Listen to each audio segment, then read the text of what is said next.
All right. Hello, everybody. It's the Meista from Brews and Tunes. Cheers. Very Cheers. excited today. I am chatting with Ben Meyer, of course, of Nasty Savage fame, as well as, Gardy-Loo and Lowbrow and, multiple bands. Of course, you've got a big solo career going on as well, too. So thank you so much for chatting with me today, Ben. I really appreciate it.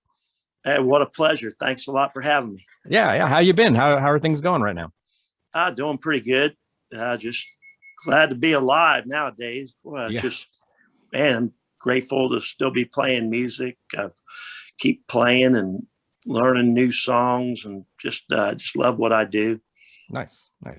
Speaking of learning new songs, so I've read that you've amassed quite the collection of songs that you play live, and you do a lot of solo work, do a lot of solo playing, there in Florida. But yeah, I've read that you have a very large collection of music that you play. Kind of tell us a little bit about that. What does that look like? Yeah, I go all over the place. People are kind of like saying, "Man, I can't believe you're doing all these different songs." I'll go from like Johnny Cash to Black Sabbath to Motorhead to AC/DC to Bob Marley to just funny Irish songs about drinking beer and stuff like that. Nice. Even some Iron Maiden and some, just Deep Purple, Jethro Tull, that type of stuff. And it's just a very diverse style. I bring out like 6 different instruments to my show, and Oh, wow. so keep it kind of fun and get different people involved. And you never know what to expect. And Nice. How long have you been doing this? it's been about 11 years now. Oh, wow. And are you primarily playing there in Florida? Or are you going out of state as well? Or Well, primarily in Florida. Yeah, I have done a few out of state. Even got to play a pub in Ireland. Oh, When wow. we took a vacation, and my wife's cousins were all in this one bar in Northern Ireland. I got to play there, and that was awesome. Oh, that's great. That's really cool. Did you play traditional Irish tunes there, or? Played a few. Nice. They like a variety, actually. I didn't even think they would like stuff like Johnny Cash or something like that out there, but they did. Nice. Very cool. They're probably sick of hearing the same old Irish songs. Right. Yeah. That's pretty cool. That's exciting. How long ago was that? That's a good question. I think about 7, 8 years ago. Nice. That's really cool. I thought it'd be kind of boring over there at the Guinness factory. It was like we started out in Dublin, and they had to kick me out of there. I was having so much fun. Nice. Very good. That's great. Yeah. That's really cool that you've like I said, you've amassed this large collection of songs. I think I read it was like 500 songs or more. Yeah, somewhere between about 500 and 600. Wow. That's a lot. Started playing. I didn't even really play cover songs till about 11 years ago. Okay. Might have played maybe 5 to 10 cover songs, and never really focused on that. It was always original music. And I don't know, I just started playing this little pub at the end of my street. And one guy says, "Hey, man, can you play this song?" And I learned that song. And then after I learned that song, "Hey, man, can you learn this song?" And I listened to what the people were kind of wanting to hear. And the more I would learn the songs they wanted to hear, the better hydrated they'd keep me down there. Nice. That's a good and point. It turned into a living for me. It's like I just always want to just play music full time and don't focus on anything else. Nice. That's great. And well, I didn't realize we should be drinking beer. Wife just bought that new Megadeth beer. Oh, nice. You seen that? Yeah, I've never had it. I can't get it here where I live. So I've always wanted to try it, and I can't. I love that brewery, Unibrew, but for some reason they don't carry that particular beer here where I'm in Utah. And we have Unibrew beers, but for some reason my local liquor store does not carry the Megadeth beer. Oh, yeah. I don't know why. She just walked in with it. Nice. And so she says, I just brought this for us tonight. I said, all right, that's pretty cool. Yeah, very cool. Very cool. Yeah, I need to get my hands on some of those somehow. They got a place called Total Wine that's like a chain, and that's where she got it at. Oh, I don't know if they have that around where you're at, but I think the closest one is in Vegas, so it's a bit of a drive. Wow. Yeah. How far is that? That's a long way. It's about 6 hours from here, 6 or 7 hours from where I live. So It's a little too far to go get a Megadeth beer. yeah, maybe. Maybe not. I don't know. Yeah. I could make a weekend out of it. Yeah. Yeah, that's where we ended up going to have our honeymoon there in Vegas. Oh, nice. Very cool. I love it. How long have you been married? It's been 7 years. Oh, nice. Very cool. Congratulations. That's great. Yeah, thanks. So you mentioned, you've amassed this, a large amount of songs. Now, are you still playing original music as well? Your own stuff when you do these shows? Yeah, throw some original music in there, and not a real lot, but we throw some original music. I got some original songs I do. Nice, very cool. Do you ever cover any of your songs from your old bands? Have you ever done that? Not really. I don't do too much of that. Maybe a little bit on the Gardy-Loo, but the places I'm playing is more like Irish pubs, and it's kind of that kind of thing. But it's not really playing the real heavy stuff, really. Right. And I guess you'd have to be a little careful with Gardy-Loo. Some of those lyrics are, yeah, pretty funny stuff. Yeah, more of the PG type stuff. Yeah. I guess Gardy-Loo could get you in trouble. There's some. Yeah. Depends on where you're at, though. True. Yeah, I'd love it, but I'm sure you might offend a couple of people, especially. Well, we won't get into some of those lyrics, but yeah, there's some pretty fun stuff though. That's cool. That's really cool. I love that you're doing that. That's great. Yeah, hopefully someday I'll get to see you live. Hopefully I'll get once things are a little safer, I'll get to get back to Florida and get to check you out playing in a pub. I would love to see you play live in a pub. That sounds fantastic. Thanks. Now, it's just you, right? Do you have a backup band, or is it just you usually? Well, actually, I mix it up, like in 2019, I did 300 shows. Wow. And I wonder how many beers that is. I don't know. Yeah. But and then when Corona hit, that killed 2020, but I still managed to do 176 shows in 20. Wow. And but there was many of them were live streams. Oh, okay. And the live streams saved me in 2020.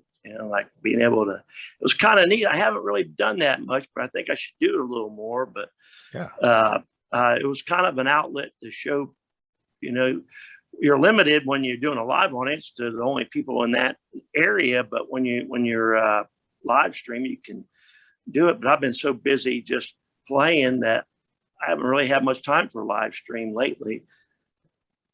Gotcha. But it's starting to pick up. But then when school went back in, it kind of got a little weird with all the increasing on the cases and stuff.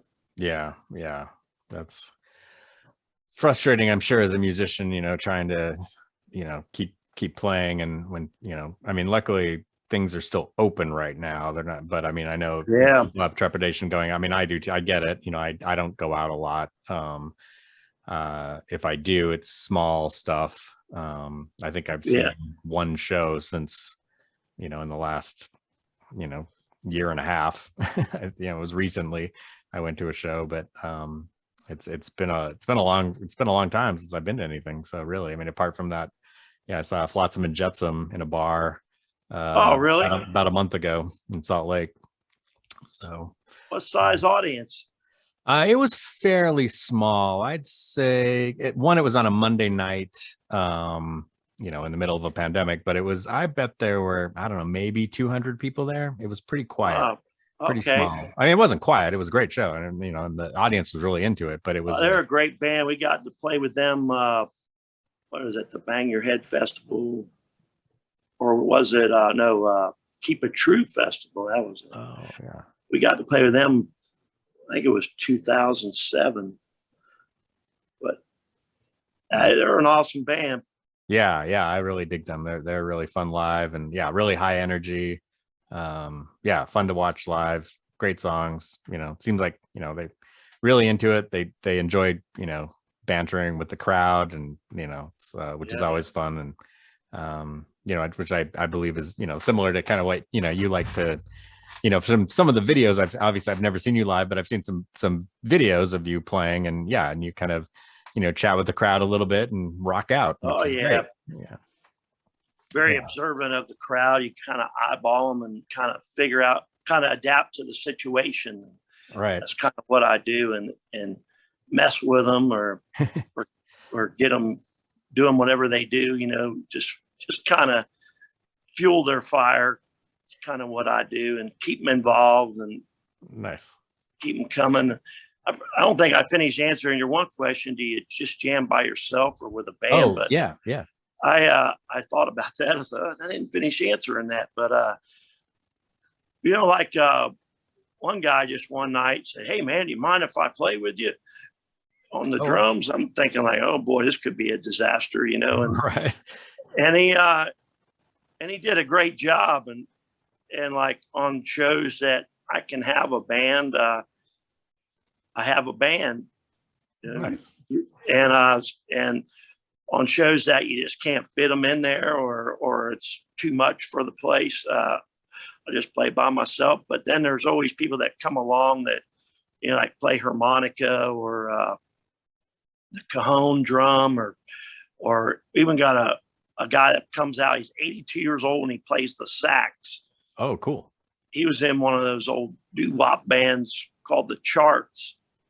They had albums out in 1955, and this guy still kicks ass on the sax, and it's just kind of mixing it all up, and it keeps people never knowing what to expect. Yeah, I love it. That's great. Kind of neat, and there's definitely some harp players and some different singers. I just try to make the show kind of an experience. What I'm doing, and just have the main thing is to have fun. Yeah. I love it. That's great. That's really cool. And you mentioned that you're multi-instrumental. So what do you play? I mean, apart from guitar, what else are you playing? Well, I got an acoustic I bring out, and then I got a electric Dean guitar with EMG pickups, for the harder songs. And then I got a dobro. And I got a ukulele playing stuff like Dropkick Murphys and stuff like that. Nice. Even play Hendrix with a ukulele, has some distortion. It's kind of neat. Oh, cool.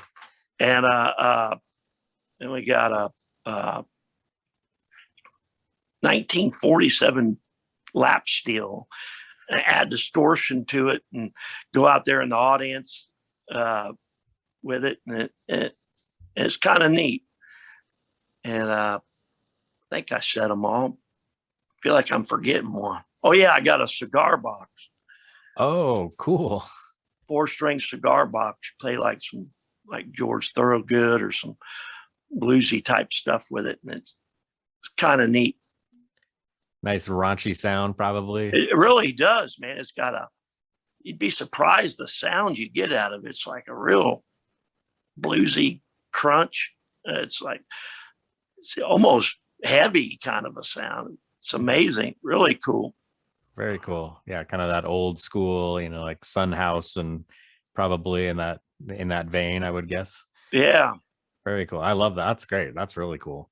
So it's kind of speaking about, your instrumentation. I was really curious about, going back in time, how you started as a musician. Did you come from a musical family? When did you start playing? What was kind of the influence there? Yeah, that's good. So about I really started playing maybe about the age of 16, and I was listening to like Black Sabbath, Deep Purple, Jethro Tull, Alice Cooper, AC/DC. Had the AC/DC backing track with Bon Scott. Always liked his voice. He had and the Doors. Love the Doors, man. They always intrigued me. You know, the whole story with them and Hendrix. Nice. And but Black Sabbath really was the one that really did it for me. I thought, you know, it was one of my favorite. But all of them were an influence on what I did. And as I got a little more into it, wasn't that good at guitar, you know, when I first started, you know, just trying to peck along. And I tried out for this couple different bands, and it was this one guy goes, oh man, he didn't tell me, but he's, oh, you suck, you know, like sort of somebody else I knew, and it made me try harder. And then about a year later, his band's opening up for mine.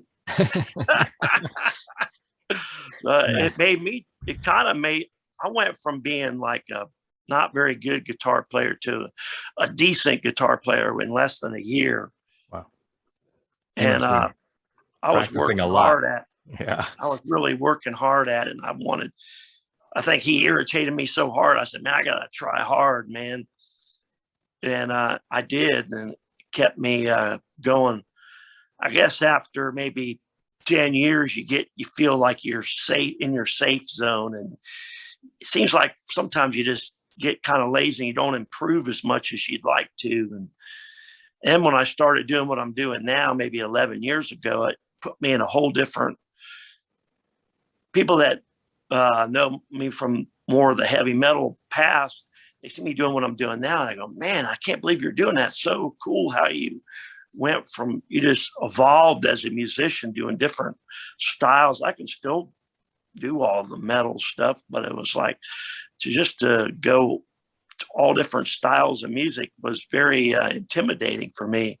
I never thought I could do some of that type of stuff, and never really tried, but it's I love it. I enjoy it, and it's fun.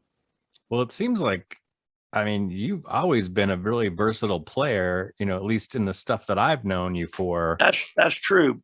You know, because you were playing very progressive stuff, and then, you know, you look at like Gardy-Loo, and that's very, you know, this kind of crossover, you know, real thrashy, punky, you know, and yeah, I mean, it seems like you've done, you know, you look at the different bands you've been in, and you've done a variety of styles and tone, and yeah, I mean, you know, and I'm not a musician, but, you know, just listening as a listener, I've always found your guitar work to be incredibly versatile, and you know, and so it's cool that you're doing what you're doing now as well, like playing, you know, all these, you know, and I'm, you know, all these bands you've named, you know, like Deep Purple and Jethro Tull. I love those bands, you know, so much, you know, the Doors, and yeah, I'm a massive Deep Purple fan. Oh man, Richie Blackmore. Whew. Yeah. We even saw them a few years ago with what's that guitarist that played with them more recently? Steve Morse. Or yeah. I'll tell you what, man, he did a great job. I mean, Richie Blackmore's some hard shoes to fill, that's for damn sure. But yeah, Steve Morse really kicked ass, though. I was impressed. We got to see them in St. Petersburg, and it was right before. It was probably about 9 months before all the Corona started coming around, but they were incredible still. Yeah. They're one of my all-time favorite bands, and I mean, yeah, kind of all the different, you know, Mark I, Mark II, Mark III. You know, like, I love it all. I think it's, you know, they were just and are still a very, I mean, geez, their last album was amazing, you know, and you know, and it doesn't sound, I mean, hopefully this, you know, I don't mean this to sound negative in any way, but it doesn't sound like a bunch of old guys. It sounds really fresh and new. It does not sound like they're going through the motions. Like, there's some bands where it's like, they're just, just kind of, they're wealthy, they can just put out whatever. And it seems like Right. Purple is still exploring new avenues of what they can do. It's still very progressive. It's still really interesting. I love that band. I think they're amazing. Yeah, very true. And they gave me chill bumps watching them, man. I was like, wow, they're just so amazing. I never thought that I would say it. I saw Peter Frampton was about 2.5 years ago. I never really listened to him that much. I always thought he didn't really grab me, but when I saw him live, it was like, wow. Yeah. I couldn't believe it. It was one of the best guitarists I ever seen. Yeah, he's a great guitar player, and that's this thing too. I think live music. There's so much energy, depending on the musician, obviously, but there's which I would imagine that's something you definitely would be bringing to the table for these pub shows that you're doing. Oh yeah, try to bring energy and response and have fun and just to keep the whole crowd energized and just I'm pretty good at that. Yeah, I mean, you look at if you watch any old footage of you playing back in the day in the metal scene, I mean, yeah, you're an explosive player, and you're playing really intricate stuff. But as I mentioned, unfortunately I never saw you live, but I've seen a lot of footage, and yeah, just watching you guys play back in the 80s, and beyond. But yeah, I mean, you were always just a really explosive guitar player, but playing these really intricate parts with this beautiful tone, but this, speed and thrash metal with all this, very progressive as well, a lot of progressive elements to it. Yeah, you've always been a really energetic player. So I bet now, I'd love to see you, playing, Deep Purple in a bar. That sounds really cool. Yeah, thanks. I try to always give the energy out there. That it's something that if you don't have the energy, I just hate watching a band where the guy's a statue up there and not doing it. And it's just, I hate that, man. I like to give some sort of energy and a powerful vibe to what I'm doing. Yeah. Have you put any thought into recording some as a solo artist and putting I did. stuff out? Yeah, I have done a little bit of recording, and got one CD out with it was with Richard Bateman and Jim Coker, and we had Max on the harp, and my wife helped me sing some backups, and rest in peace, Richard Bateman. I mean, he was like my partner in crime through all these years. He jammed with me for like 30 years. Oh, wow. We had some sort of real unique chemistry. He was my brother, man. It was sad to see him go at 50 years old. Yeah. How did you two meet? Well, Nasty Savage was over there, and actually, no. I was a judge at a talent show, and his band Scimitar was playing there, and his band Scimitar was playing, and this singer had like these huge socks on. I was like, man, it looked weird. and I could just see his playing. It was like, wow, he stood out, but the band wasn't all that great. But he stood out, and they got like second place in the talent contest. And some reason I was the judge. I don't know. And then me and him started talking. I saw him playing, and I believe I hung out with him a couple of times, and next thing you know, he's jamming in Agent Steel. Oh yeah. I was watching some of those old videos. Man, he just commanded that stage. It was just amazing, and it was just I was just blown away with his playing. He even told me that he was asked if he would try out for Metallica at that time when Cliff passed, and but they only would give him a one-way ticket. Oh, jeez. That could have changed history, but he didn't want a one-way ticket. Yeah, yeah, no kidding. That's But we were over in Europe touring with Nasty Savage and like Poland, and our bass player was kind of wanting to give it up. That was with us, and we got our manager to call Richard up and say, "Hey man, will you join the band?" And next thing you know, he's thinking like, "Are you guys crazy?" like he thought it was just BS, but we ended up getting them in the band, and when we got back, and history took it. So he jammed with me in every band I was in. nice. just about. I mean, but we had some sort of real unique chemistry. Yeah, there's and I think that's definitely important in the music world. I mean, you can tell too when just that kind of chemistry, you play off of each other, especially in a live situation where you play off of each other really well. That's always cool, and I think sometimes rare. I mean, there's certain musicians that play really well with each other, but there's somewhere it's sometimes it feels like people are just kind of going through the motions. But if two people really click, or two or three people or whatever, it's always especially as an audience member, it's always nice to see that and kind of feed off of that energy as well. Yeah, you can definitely feel it, and you can feel it. And it was like, when you're jamming with somebody, if there's chemistry or if it's not going to work. Yeah, you can tell. And you mentioned Agent Steel. You did some guest work for them at one point, didn't you? Yeah, when I sang, I forgot what the heck I did. I was like Rager or something like that, or sang a couple. I know I sang backups on that Unstoppable Force album, a couple songs, and was hanging out with them a little bit. I think I even helped them get taxi fare one time when they were having a problem with their label. And nice. I got some recorded cassette message somewhere laying around. He goes, "Hey man, this is Juan. Can you help us out with some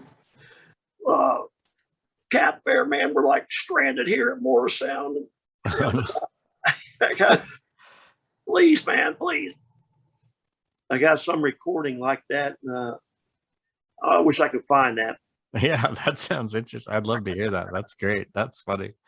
It's always funny when you hear stuff like that. I remember I can't remember, there's some band, and it's I don't remember who it is, and they put it on the album. It's at the very end of the album, and I think it was one of the band members, and he had heard the master finally, like the final, and he called I think it was the singer or something, and left a voicemail, and the singer kept that recording and then stuck it on the end of the album, and it's him just gushing about how happy he is about being on the album or something like that. It was pretty funny.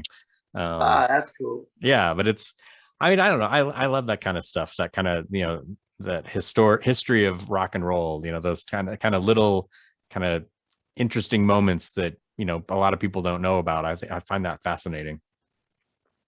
I got like a damn museum sitting around here, all kinds of old cassettes of stuff. I don't even know what's on them, and VHS tapes. It's like, man, it's probably gonna rot in my closet. Right. Yeah. Well, you should, get some old equipment and check it out. See what you have. Yeah, I just got this little. Now you can't even get the RCA to go to the new TVs, and you got to get some special adapter and plug it in. It doesn't look as good as it used to. It's like, yeah. It's like, what? You figure they'd get that technology figured out, but they don't. They want everything to where it's all digital now, kind of. Yeah, unfortunately. Yeah, that's very true. That's very true. So what do you have going on right now? What are your plans? What do you in the coming weeks? Do you have gigs lined up, or I got 3, 4, 5 gigs each week, just playing these little pubs and having fun. Nice. And that's pretty regular then? Oh yeah, I got about no less than three a week. No less than 3. As many as I've done as many as 10 in a week. Whew. But Jeez. and I had weeks where I've done 10 in a week, and some weeks where, well, like I only do one or two when the pandemic was around.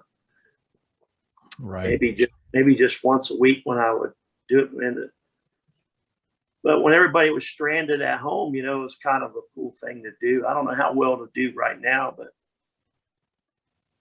I still think I need to do that again because it was a cool way to reach out. But Yeah. you just can't get the energy, like that you can of a live show.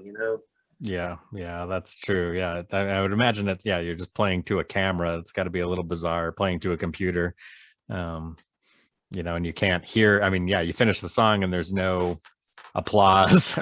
That's got to be kind of bizarre. It is kind of weird, but you can turn around and hear what the people are saying as they're typing in and commenting and saying, play this song, or you just BS with the crowd a little bit in between songs. And it's kind of fun. Yeah. I think that's, I'd love to see more, you do some more of that stuff. That'd be great. I think, and especially for those of us, that aren't in state, it's a great way to, to check out your music. I think that's a great idea. It is an avenue to really just do what you do, and that people that don't normally be able to see it, it's kind of cool. I think now you got to be careful, like on certain songs with the copyrights and all that type of stuff. True. It's getting trickier and trickier where you don't want to get kicked off over stuff.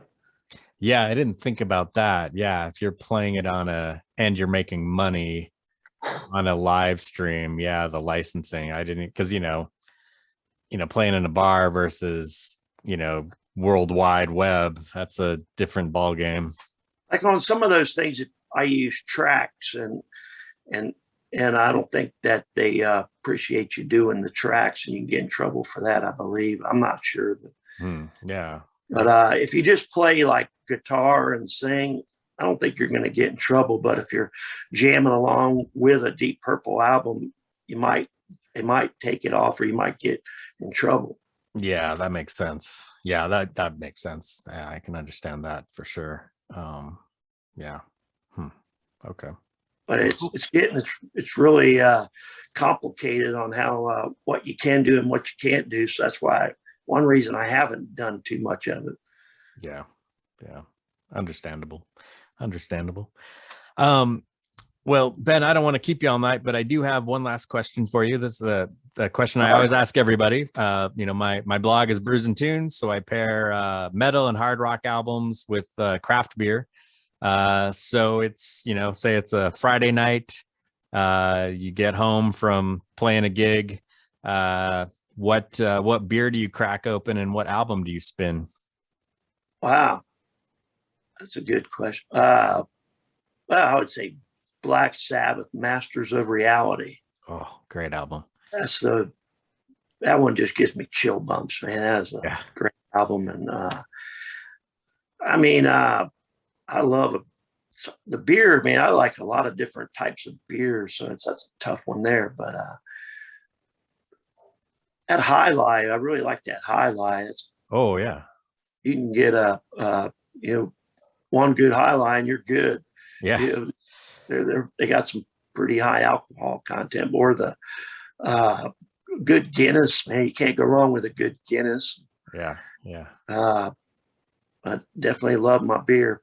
Nice. Very cool. Well, very cool. Well, cheers. Thank you so much, Ben. This was a pleasure chatting with you this evening. Hopefully we'll see some live footage of you coming out soon on the internet, on your page. It'd be great to see some live stuff. And if not, especially people that live in your area there in Florida, definitely you're playing lots of different pubs in the area there. So if anybody is out there, if you get a chance, go check out Ben. You will be very happy, I'm sure. So hey, thanks a lot, Victor. Thank you, sir. Have a great evening. Hey, you too.